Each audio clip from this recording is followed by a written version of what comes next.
दोस्तों, हमारे सनातन हिंदू धर्म में सभी देवी देवताओं को देव ही कहा जाता है, लेकिन भगवान शिव ही एकमात्र ऐसे भगवान हैं जिन्हें देवों के देव यानी कि महादेव कहा जाता है। भगवान शंकर को ही इस सृष्टि का संहारक भी कहा जाता है।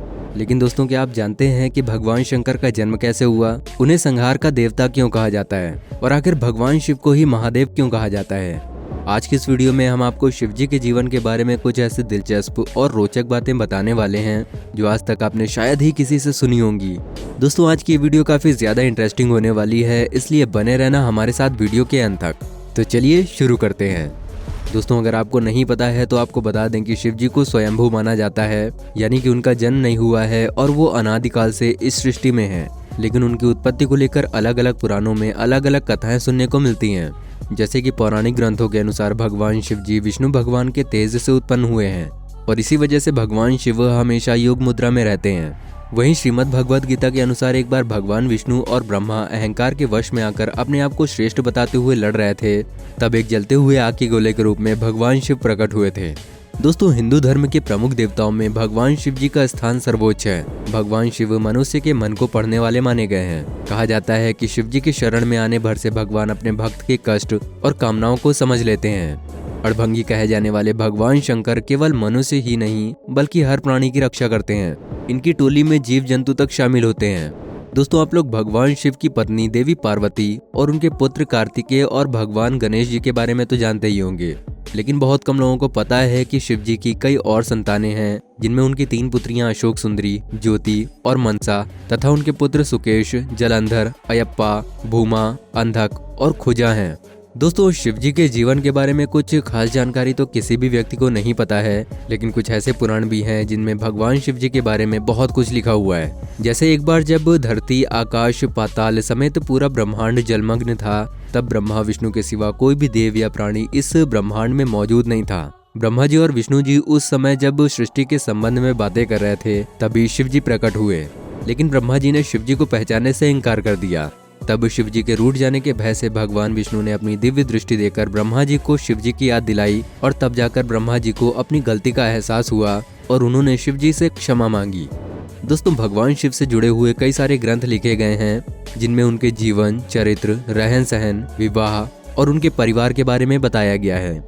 लेकिन उन सब में से महर्षि वेदव्यास द्वारा लिखे गए शिव महापुराण को सर्वोच्च स्थान प्राप्त है। इस ग्रंथ में भगवान शिव की भक्ति, महिमा और उनके अवतारों के बारे में बताया गया है।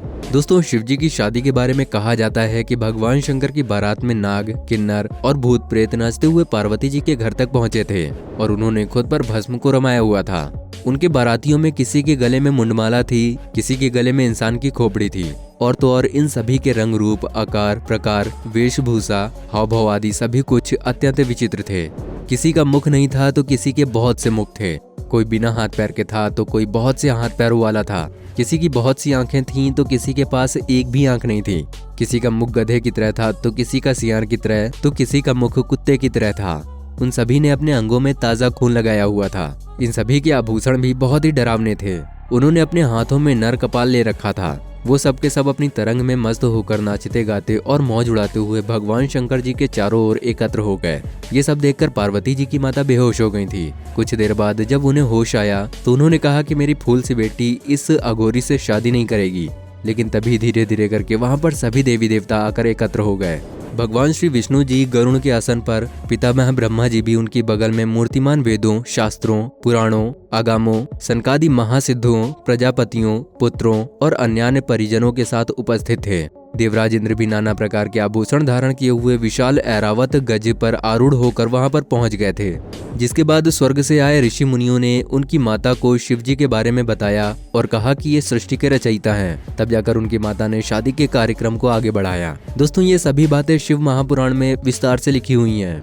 माना जाता है कि शिव महापुराण को पढ़ने और सुनने से पुण्य की प्राप्ति होती है। शिव पुराण में प्रमुख रूप से शिव भक्ति और शिव महिमा का प्रचार प्रसार किया गया है। दोस्तों, भगवान शंकर को संहार का देवता माना जाता है। भगवान शिव सौम्य दृष्टि और अपने रौद्र रूप दोनों के लिए प्रसिद्ध हैं। भगवान शिव को अन्य देवों से अलग माना जाता है। इस सृष्टि की उत्पत्ति, स्थिति और संहार के अधिपति शिव ही हैं। त्रिदेवों में भगवान शिव संहार के देवता माने जाते हैं। शिव अनादि और सृष्टि प्रक्रिया के आदि स्रोत हैं। राम, रावण, शनि, कश्यप ऋषि आदि उनके कई भक्त हुए हैं। शिव सभी को समान दृष्टि से देखते हैं और इसीलिए उनको महादेव भी कहा जाता है। दोस्तों, हम सभी जानते हैं कि भगवान शिव को त्रिनेत्री भी कहा जाता है क्योंकि शिव जी की तीसरी आंख भी थी। लेकिन दोस्तों, क्या आपको पता है कि शिव जी की तीसरी आंख का रहस्य क्या है? आखिर कैसे शिव जी के पास ये तीसरी आंख आई? दरअसल दोस्तों, भगवान शिव की तीसरी आंख के संदर्भ में कई सारी कथाओं का वर्णन किया गया है। ऐसी ही एक कहानी है कामदेव की। एक बार शिव जी की पत्नी माता सती के पिता दक्ष प्रजापति ने भव्य हवन का आयोजन किया, लेकिन उन्होंने माता सती और भगवान शिव को आमंत्रित नहीं किया। पर फिर भी माता सती ने शिव जी से अपने पिता द्वारा किए गए यज्ञ के आयोजन में जाने के लिए उनसे जिद की, जिसके चलते शिव जी ने उन्हें जाने की आज्ञा दे दी। जब माता सती अपने पिता के यहाँ पहुंची तो दक्ष प्रजापति ने माता सती के सामने शिव जी का बहुत अपमान किया। अपने पति यानी कि शिव जी के साथ हुए अपमान को माता सती सहन न कर पाई और उन्होंने उस हवन में जाकर आत्मदाह कर लिया। इस घटना के चलते भोलेनाथ इतने टूट गए थे कि वो कई वर्षों तक घोर तपस्या करते रहे। कहा जाता है कि समय के साथ माता सती का हिमालय की पुत्री के रूप में पुनः जन्म हुआ, लेकिन भगवान शिव अपने ध्यान में इतने लीन थे कि उन्हें किसी बात का एहसास नहीं था। सभी देवता चाहते थे कि जल्द से जल्द माता सती यानी कि पार्वती का शिव के साथ मिलन हो जाए, पर उनके सभी प्रयास विफल साबित हुए। फिर अंत में उन्होंने स्वयं कामदेव को अपनी मदद के लिए बुलाया। कामदेव ने अलग अलग तरीके से भगवान शिव का ध्यान तोड़ने की कोशिश की, लेकिन वो भी विफल रहे। इसके बाद कामदेव ने एक आम के पेड़ के पीछे छुपकर पुष्प बाण चलाया, जो कि सीधे शिव जी के हृदय में जाकर लगा और उनका ध्यान भंग हो गया। अपने ध्यान के भंग होने से महाकाल इतने क्रोधित हो गए कि उन्होंने अपने तीसरे नेत्र से कामदेव को भस्म कर दिया। अब देवताओं को इस बात की संतुष्टि थी कि भोलेनाथ का ध्यान समाप्त हो गया है, लेकिन इस बात का दुख भी था कि कामदेव को अपनी जिंदगी का बलिदान देना पड़ा। जब कामदेव की पत्नी ने शिवजी से गुहार लगाई कि उनके पति को पुनः जीवित कर दें, तब शिवजी ने कहा कि द्वापर युग में कामदेव भगवान कृष्ण के पुत्र के रूप में पुनः जन्म लेंगे। पुराणों के अनुसार भगवान शिव की तीसरी आंख दिव्य दृष्टि का प्रतीक है। इस दिव्य दृष्टि से कुछ भी नहीं छुपा रह सकता है। कहते हैं कि भगवान अपनी इस दिव्य दृष्टि से दुनिया पर नजर रखते हैं। उन्हें सब पता होता है कि कहाँ क्या चल रहा है। यह भी मान्यता है कि भगवान शिव की तीसरी आंख खुलते ही समस्त सृष्टि भस्म हो जाएगी। दूसरे शब्दों में कहा जाए तो महादेव के क्रोध के सामने किसी की भी नहीं चलती। जब महादेव को क्रोध आएगा तो समस्त सृष्टि नष्ट हो जाएगी। दोस्तों, इंसानों की तरह देवों में भी मतभेद होते थे और अपनी बात को सत्य मनवाने के लिए देव कई बार आपस में लड़ भी जाते थे। ऐसा ही एक बार हुआ जब ब्रह्मा जी और विष्णु जी के बीच में झगड़ा हुआ। ब्रह्मा जी ने कहा कि सृष्टि मुझसे उत्पन्न हुई है और मैं प्रजापिता हूँ। तब विष्णु जी ने कहा कि मैं आपका भी पिता हूँ, क्योंकि आप मेरी नाभि कमल से उत्पन्न हुए हैं। इन दोनों का झगड़ा सुनकर महादेव वहाँ पहुँचे और उन्होंने कहा, पुत्रों, मैंने तुमको जगत की उत्पत्ति और स्थिति रूपी 2 कार्य दिए हैं। इसी प्रकार मैंने शंकर और रुद्र को संहार का कार्य दिया है। मेरे 5 मुख हैं। एक मुख से आकार आ, दूसरे मुख से उकार उ, तीसरे मुख से मुकार मा, चौथे मुख से बिंदु और 5वें मुख से नाद शब्द प्रकट हुए हैं। उन्हीं 5 अवयवों से मिलकर एक अक्षर ओम बना है। ये मेरा मूल मंत्र है जो कि स्वयंभू है। दोस्तों, ये तो भगवान शिव के बारे में एक छोटी सी जानकारी थी। भगवान शिव के बारे में और भी कई सारे ऐसे रहस्य हैं जिनको एक वीडियो में कवर नहीं किया जा सकता। वैसे दोस्तों, अगर आप इस वीडियो के दूसरे पार्ट के लिए कमेंट करेंगे तो उसके ऊपर भी हम वीडियो जल्दी ही लाएंगे। वीडियो पसंद आई हो तो वीडियो को लाइक करें और ऐसी ही और इन्फॉर्मेटिव वीडियोस के लिए हमारे चैनल को सब्सक्राइब करके बेल आइकन को भी जरूर ऑन कर लें। वीडियो में बहुमूल्य समय देने के लिए आपका बहुत बहुत धन्यवाद।